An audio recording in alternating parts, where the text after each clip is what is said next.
आता बातमी आहे पिंपरी चिंचवडमधल्या एका दुर्घटनेची।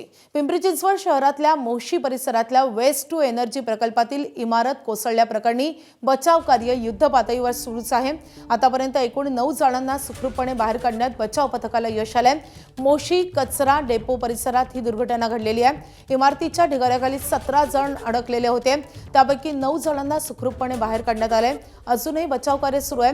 अजूनही 8 कर्मचारी अडकल्याची भीती वर्तवली जाते। दुर्घटनेची माहिती मिळताच स्थानिक पोलीस, अग्निशमन दल आणि बचाव पथक आणि लष्कराने तातडीने घटनास्थळी धाव घेतली आहे। युद्ध पातळीवर मदत आणि बचाव कार्य सुरू करण्यात आले। घटनेचं गांभीर्य ओळखून राज्याचे आपत्ती व्यवस्थापन मंत्री गिरीश महाजन तातडीने नाशिकहून पिंपरीतल्या मोशीत दाखल झालेत। त्यांनी घटनास्थळाची पाहणी केली आणि याचा आढावा घेतलाय। दरम्यान त्यांच्याशी बातचीत केलेली आहे आमच्या प्रतिनिधींनी, आपण पाहूयात।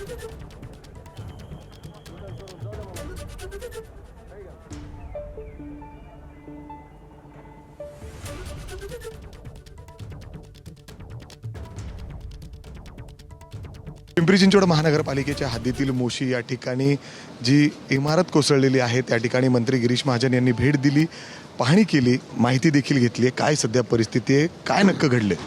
अतिशय युद्धपातळीवर आमचं काम सुरू आहे। आपल्याला माहिती आहे जवळपास 22-23 जण त्या इमारतीमध्ये होते।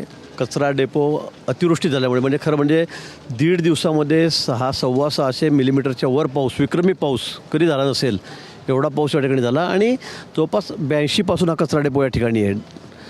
म्हणजे आता त्याला 47 वर्ष झालेत।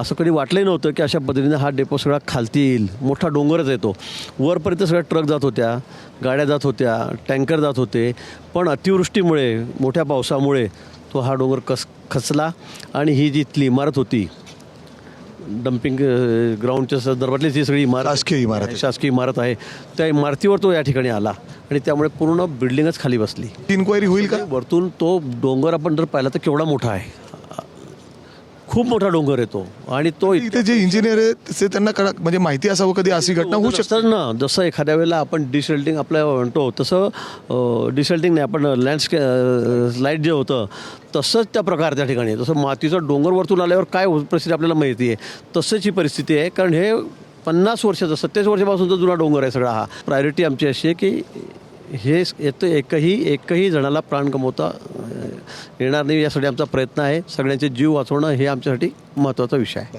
अर्थात जर आपण बघितलं तर फक्त 12 अर्थात आता 11 ते 12 जण त्या ठिकाणी अडकलेले आहेत। त्यांना बाहेर काढण्यासाठी शर्थीचे प्रयत्न या ठिकाणी सुरू आहेत आणि त्यातच मंत्री महोदय स्वतः या ठिकाणी पोहोचलेत। कॅमेरामॅन राजेश बिडकरसह मी मिकी घई, एबीपी माझा, पिंपरी चिंचवड। एबीपी माझा, उघडा डोळे बघा नीट।